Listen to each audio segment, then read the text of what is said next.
Whose stock could rise the most during Super Bowl 57? All that and more in this episode of the Locked On Dynasty Football Podcast. You are Locked On Dynasty Football, part of the Locked On Podcast Network. Here are your hosts, Mosher and Kate Magdziuk. Welcome back to the Locked On Dynasty Football Podcast, part of the Locked On Podcast Network. Thank you for tuning in. We'd like to thank you for making us your first listen of the day. This episode is brought to you by FanDuel Sportsbook, the official sportsbook of the NFL. Make every moment more. Visit FanDuel.com/lockedon today to get started. I am Marcus Mosher. You can follow me on Twitter at Marcus_Mosher. She is Kate Magdziuk. Check her out on Twitter at Kate Magdziuk. Kate, the Super Bowl is finally here. It's our last podcast before the season is officially over. How are you doing today? I'm doing fantastic. I think there's just so many players to be excited about in the Super Bowl. I'm excited. I like there's so many storylines to watch. There's so much talent on both sides of the ball. Of course, we're here to talk about the offense, but before we get into all those dynasty assets, let's just give the defenses of both teams, our Kansas City Chiefs and Eagles defenses, a little pat on the back, because I'm sure they're going to be the unsung heroes of this game, even if we're kind of deadlocked on watching the offense. All right, let's talk about some dynasty players. So I think in the Super Bowl, we have a tendency to overreact to what we see, even though it's the biggest game of the year, right? It's I can think recency of bias. Yeah, I mean, I remember when was it Chris Matthews that scored 2 long touchdowns for Seattle against the Patriots. What's that, 2014? And we've had some. Deion Branch won an MVP, and people got really excited about him. But just before we discuss these players, remember, it's still just one game. Weird things happen in the Super Bowl. Having said that, whose dynasty stock do you envision rising the most in this game? Marcus, this is a pure hypothetical, so please bear with me. Please, I just sit with me, right? See the vision, right? Okay. I'm there. Clyde Edwards-Helaire. Can he do something coming off of injured reserve just to make us feel something? The dude is 23 years old. He's a former first-round pick. He's on the best offense in the league. I know we're so excited about Isiah Pacheco, but I do think that Clyde Edwards-Helaire, like, just based on Andy Reid, right? Based on the shenanigans that we see with this offense, we know that they're a top scoring offense. We know that they run lots of plays. We know they're efficient plays. Before, I think it was week 7, Clyde Edwards-Helaire was on pace for 14 scrimmage touchdowns on the season. Would you not at all be surprised if he came out of nowhere and was this unsung hero? I wouldn't be surprised, right? Because it does feel like the Chiefs are going to be able to throw the ball to the running backs a lot in this game, which I actually think sets up pretty well for Jerick McKinnon to have a big game. But would it shock me, Kate, if he has 7 carries for 53 yards and 5 catches for 52 yards and scores a touchdown? No, it wouldn't shock me. But his average startup ADP, Marcus, sorry, before, I didn't mean to cut you off. No, go ahead. Average startup ADP. Do you have a guess in what round on average he's being drafted in? The 13th, 14th round by now. You are right on the money. He is drafted on average at like 13.6, which is like right in the middle of the 13th round. But I mean, as a reminder, he was, a first round pick in your dynasty leagues just a couple of seasons ago. The trend downward has been dramatic, but if we see a fully healthy Clyde Edwards-Helaire, I think, I don't know, I wouldn't count him out. He's hopefully fresh, He should nice be. and healthy. That's okay. That's why I'm going with Isiah Pacheco, because Pacheco looks so good against the Bengals in the AFC Championship game, right? And now that Clyde Edwards-Helaire is healthy, if Pacheco is just the lead guy, like, it's just clear he's the main guy. He gets 16 carries and 4 receptions, and he scores a goal line touchdown, and he rips off a long run. I could easily see him being a top 17, top 18 dynasty running back right now in Dynasty League football right now. He's being ranked or he's being drafted as RB29. I think with a big game and just dominating the touches, dominating the snaps in the backfield, I could see a massive rise for him in the Super Bowl.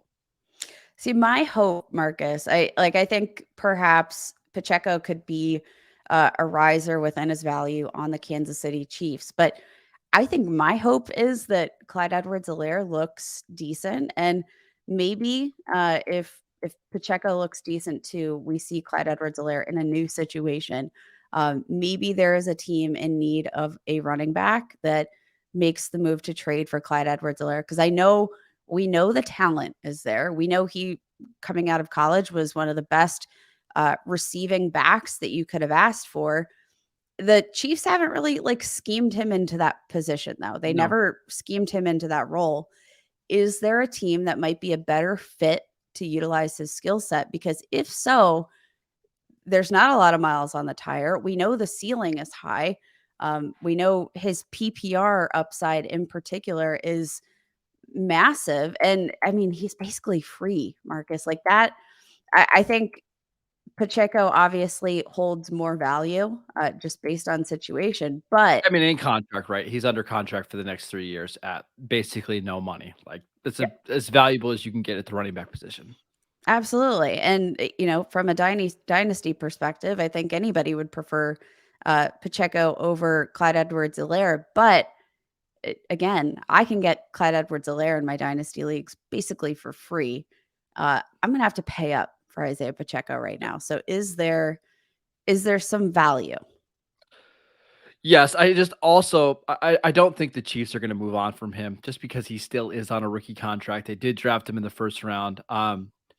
But yeah, if they were to move him, I think a team that runs a West Coast style of offense that's going to throw the ball a bunch to the running backs, that's going to, they have a quarterback that's not super athletic or super mobile anymore. I think that would make a lot of sense.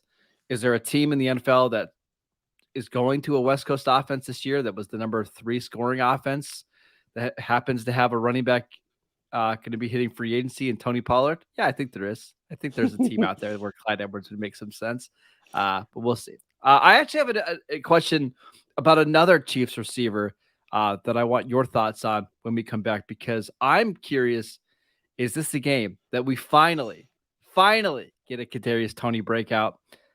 More on that in just a second. Valentine's Day is coming up, which means romance is in the air more than usual. I don't need to tell all you lovebirds out there. You probably had it planned forever. You probably already have your date set up.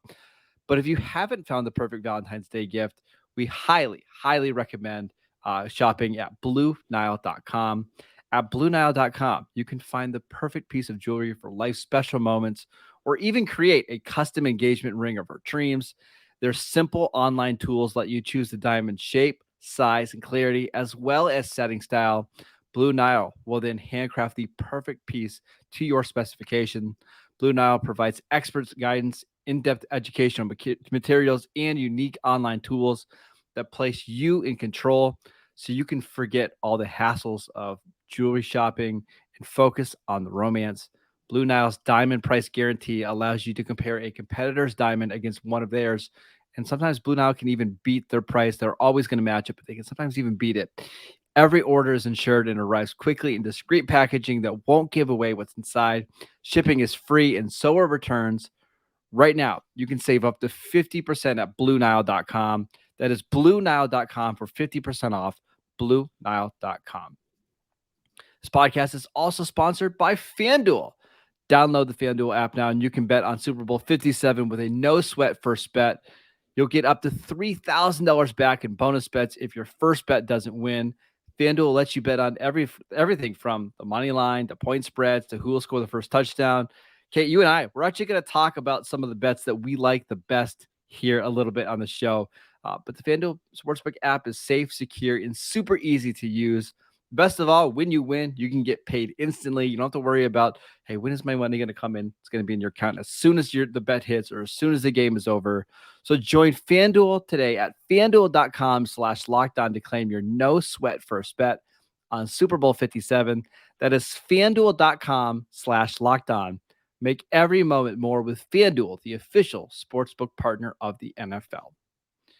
Kate, I want to ask you about Kadarius Toney because it does seem like he's going to play in this game. I know there's some questions about his health. As Do usual. you envision this being the game which Andy Reid finally unleashes Kadarius Toney? I don't think the question is, will Andy Reid unleash Kadarius Toney? I think it's, will Kadarius Toney unleash Kadarius Toney, right? Like, Sure. I've never had any moment of doubt where I thought the Chiefs weren't sure about the talent. I don't even think there was any question in terms of the Giants. Like, what is his talent level? We all know every time he touches the ball, incredible things happen. He's incredible. After the catch, there's probably no wide receiver right now that is more fun to watch. But here's the thing, Marcus, to watch him play football, you need to see him on the field. Yeah. And he's not on the field very often.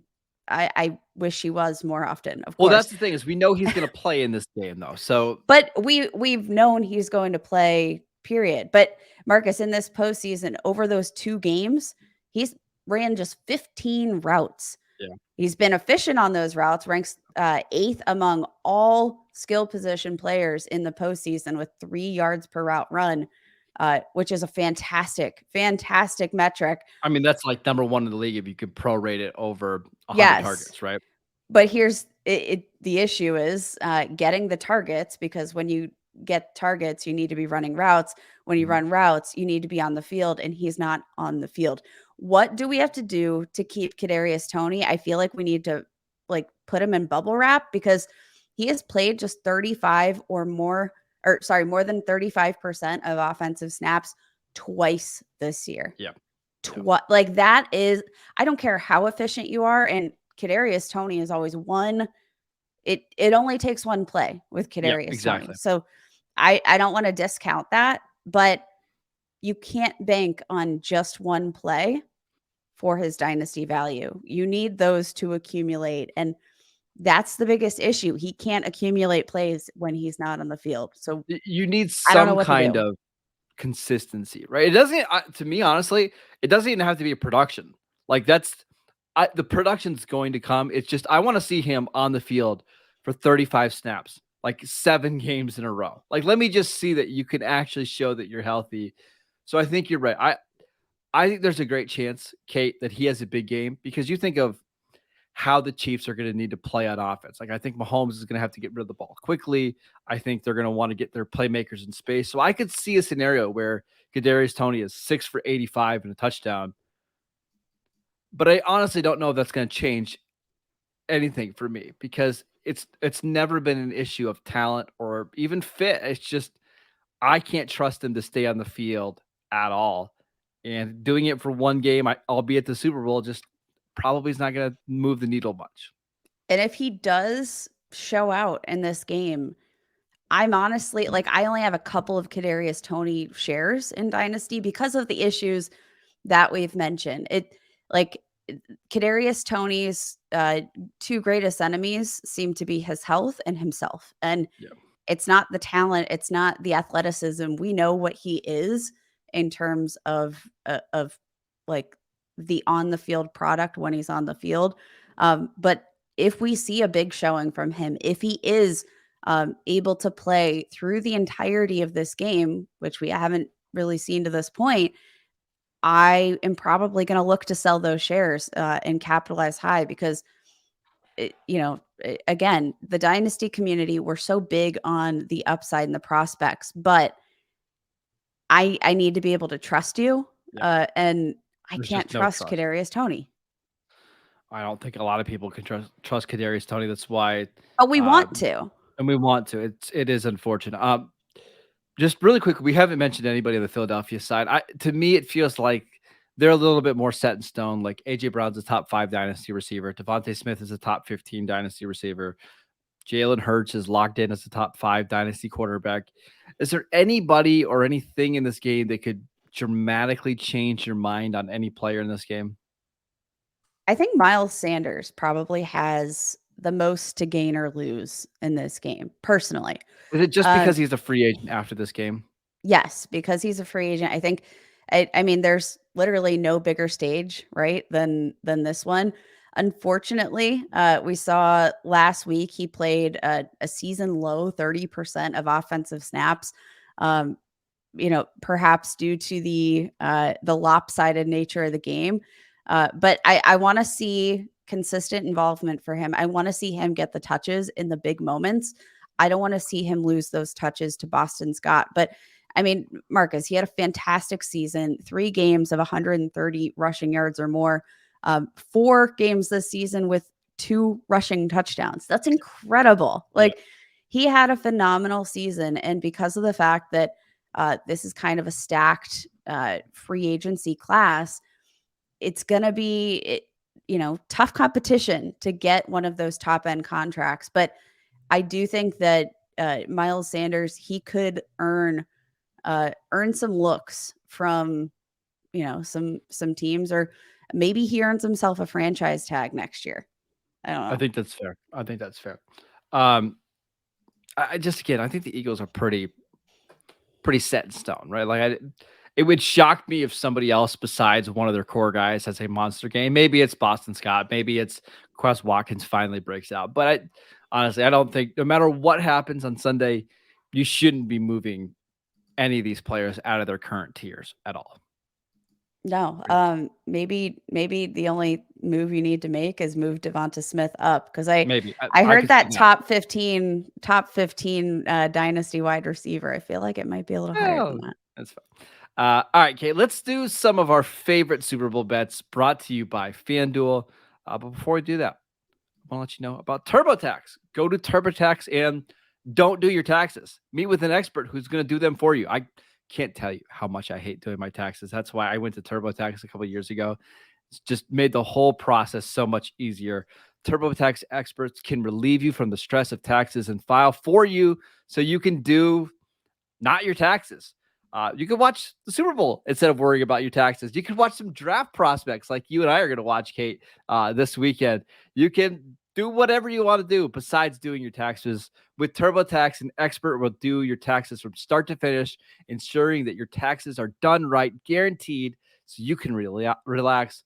I know it feels so good to be done with your taxes. I know you're going to feel the same. Come to TurboTax and don't do your taxes. Visit TurboTax.com to learn more. Intuit TurboTax. Kate, let's talk about some of our favorite bets. We've covered everything we need to cover from Dynasty. Couple of our favorite bets brought to you by FanDuel. Kate, you go first. All right, I'm gonna just go with a very basic bet, because I do think this is one of my favorite bets, and we're not talking enough about it for my liking. So I want to talk about the Chiefs money line. I really do. I know, so basic, right? Very, very basic. But why are we not talking enough about the Chiefs money line, my man? Like, we're getting plus odds to bet on Patrick Mahomes, right? Like, that's the guy. Yep. Andy Reid, who, like, this is the winningest coach quarterback duo since he became the starter in 2018. Like, why are we betting against Patrick Mahomes? He's hardly ever been an underdog in his entire career. And this is the moment that we're going to be concerned about Patrick Mahomes. I mean, this Philly team is really good. They are really, they are very good. But Marcus, I think the experience that we have, right, in these, for this offense, for this team, for pretty much, like, it's incredibly hard to bet against a team with as much experience as this unit has. I get it. I like the Eagles, but I agree. Getting the Chiefs at plus money, especially the way that's gone the last couple of days, is good. What's another one you have? How about Devonta Smith, 25 plus receiving yards in each half? How do we feel about that? I like that. That's a good bet. The over under for him in the entire game is 63.5 receiving yards. Devonta Smith, I think this is going to be a game where these two teams go back and forth. We know the Chiefs can be exploited through the air. I believe ranked 13th in receiving yards allowed to wide receivers since week 10. And Devonta Smith, he's been balling since then. He's been absolutely crushing it. I think he can easily hit this mark, but with how close this game is projected to be, the point spread's only 1.5 points. I do think that there's going to be plenty of back and forth here, and I think Devonta Smith is going to be a very big part of that. All right, I got 2 more ones. Do you have any other ones before we head out? No, let's hear them. All right, so both of these are a little silly, but that's why when I bet on the Super Bowl, I like to just watch the game, but I like to have 1 or 2 or 3 bets that are just wild that you normally can't bet on, during regular games. One of them I mentioned to you on a different show is I like any non-quarterback to throw a touchdown. I think that's plus 2,000 on FanDuel. That's a really fun bet. But here are mine. This one's easier. At minus 188, Kate, will any team have 3 consecutive scores? Ooh. So basically, could you get like a touchdown, a field goal touchdown? Like that's actually hit in several of the last couple Super Bowls. I like that one quite a bit. But again, you're not getting great odds there, so I get it. If you want to do 4 consecutive scores, I believe on FanDuel, that's 8-1. It's a little higher odds, but I like the 3 unanswered scores. Here's my favorite one. I think these two teams are super aggressive. They're wild. They'll go for it when they don't even need to. You're going to see 2-point conversions attempts in this game. Have you ever heard of an octopus before in an NFL game? I have, Okay. but please explain for everybody that might not have heard of it. An octopus is when a player scores a touchdown and then they score the 2-point conversion on that same drive, right? So the 6 points plus the 2 points, 8 points, octopus. Okay. That on FanDuel is 13-1 odds. And I could just see a scenario where we get a Travis Kelce rushing touchdown from 1 yard out, right? And then on the next play, Mahomes hits Travis Kelce on a little sit route for the 2-point conversion. Or we see Jalen Hurts run it 2 straight times, for scores. So I like the octopus at 13-1. I think that's fair. I just love the name octopus. I think that's so fun. But the best thing about the Super Bowl, Marcus, is the fact that you can literally bet on anything. Like, hey, Yes. Will the coaches breathe this in the second half? Yes or no? Like, there are no limitations at all. So head on over to FanDuel Sportsbook and bet with us. But you guys got to let us know what you're betting on for the Super Bowl, because it is sports betting's biggest day of the year. It's my favorite. I also like Jerick McKinnon to score 2 touchdowns on Sunday. That's a fun one. All right. That is it for today's show. Thank you for making Locked On Dynasty your first listen every day. Subscribe to the Locked On NFL podcast and get daily conversations on the biggest NFL stories, plus in-depth analysis on the biggest games with NFL key predictions every Friday. And on Monday, local insiders cover the weekend with game-to-game episodes. Locked On NFL available on YouTube and wherever you get your podcasts. All the same places that you would get the Locked On Dynasty podcast. Please go check us out on YouTube. Go follow Kate on Twitter at Kate Magdziuk. You can also check out her work at the Gaming Society. She does awesome work over there. I'm at Marcus_Mosher. Enjoy Super Bowl 57. We'll be back on Monday to discuss it and talk some NFL draft. We'll see you then.